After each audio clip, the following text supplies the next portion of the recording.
Agora, em relação a Cuba, professor, a gente sabe que um dos grandes aliados ali em relação à economia e até envio de petróleo é a Venezuela, né? Agora, o Donald Trump, eu vi uma declaração dele na imprensa falando que ele ia cortar esse envio de petróleo para Cuba. Já cortou. Já cortou.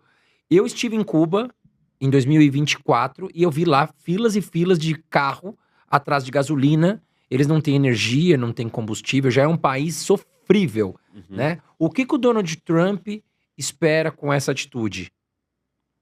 Ele quer que o regime do Castro colapse. E que a população vá às ruas se rebelar, é isso? É. Porque hoje eu entendo que eu estando lá em Cuba, eu perguntava para as pessoas sobre o regime. Ou pontualmente sobre Fidel Castro, sobre Che Guevara. E você claramente vê que eles têm medo de falar. Né? Ou o cara é curto e grosso, porque realmente eu acredito que lá eles não podem falar, senão, sei lá, somem com a pessoa e tudo mais. Você acredita que esse travamento de envio de petróleo vai fazer com que os Estados Unidos consiga ter uma estratégia vencedora ali com o que ele pretende em Cuba? Olha, eu acho que os Estados Unidos, uma das ações que ele pode fazer agora é meios econômicos.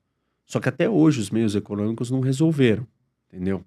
Porque Cuba, existe um embargo contra Cuba de muito tempo. E isso não fez o regime dos Castro colapsar. Agora é uma situação diferente, porque é energia, falta luz, tem muita coisa acontecendo.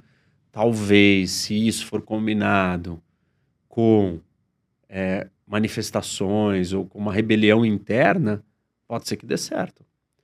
Claramente, Cuba está na lista, mas eu não acho que os Estados Unidos vai fazer uma intervenção militar. A estratégia é cercar.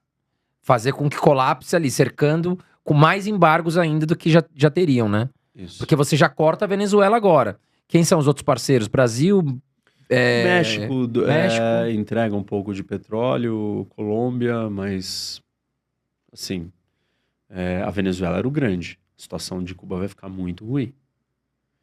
E tá na lista, né? Eu acho que Cuba vem depois da Groenlândia. O assunto mais importante agora para os Estados Unidos começa a se tornar a Groenlândia. Agora é o Irã, porque tem algo acontecendo no Irã. Uhum. Mas se você perguntar para mim, eu acho que a Groenlândia viria até antes do Irã. É que o Irã tem um evento acontecendo. Então, primeiro o Irã, depois vai ser força total em cima da Groenlândia, aí depois Cuba. Mas é que não é que isso acontece uma depois que resolver a outra. Essas coisas estão todas sendo movimentadas. Todas essas peças estão sendo movimentadas para todos esses objetivos. A prioridade em termos, o que eu estou falando aqui é a ordem prioritária das coisas. O que vale mais? Vale mais o Irã, porque tem uma oportunidade. O que vale mais de tudo no longo prazo? A Groenlândia, incomparavelmente, indiscutivelmente, a Groenlândia é a maior mudança do tabuleiro do War.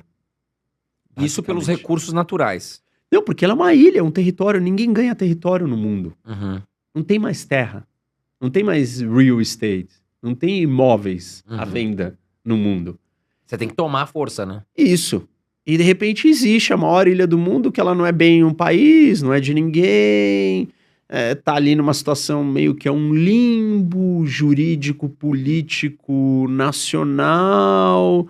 É de um país que é amigo, mas que também não é o do bem o dono. É toda uma situação assim muito peculiar, muito importante, e está localizada num lugar muito estratégico. A localização da Groenlândia é mais importante do que os recursos naturais que tem dentro da Groenlândia. A Groenlândia ou pode passar a ser para os Estados Unidos o que Cuba sempre foi. O que Taiwan é para a China. E o que o Alasca e o Havaí foram para a geopolítica americana. A Groenlândia é um super Alasca, um super Havaí e uma super Cuba. A localização de Cuba ainda é mais estratégica do que a da Groenlândia. Mas isso está mudando. Porque Cuba é muito pequena, porque não tem mais a presença dos inimigos rivais em Cuba, como já teve no passado, e porque está se abrindo na frente da Groenlândia duas grandes novas rotas de transporte logístico marítimo. E essas duas rotas, elas têm um valor imenso. E quem controlar a Groenlândia vai conseguir controlar a entrada e a saída dessas rotas, o acesso a elas. E isso tem um valor inestimável para uma potência que é bioceânica, como os Estados Unidos.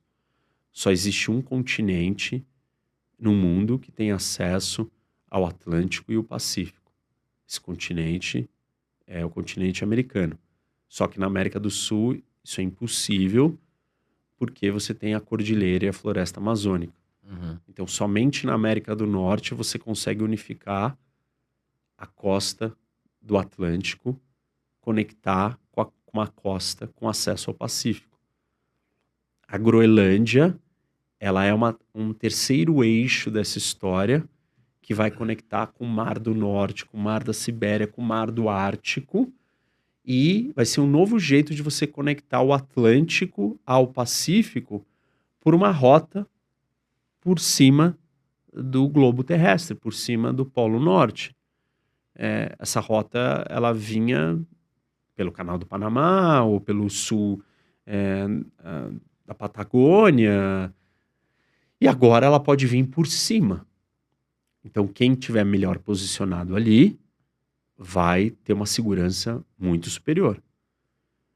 O inverso acontece se Rússia ou China controlam esse território. Eles expandem a sua presença territorial para dentro quase que do continente das Américas. E é por isso que o Trump está focado nisso. E eu acho que dentro do tabuleiro geopolítico, geográfico, é um objetivo acertado.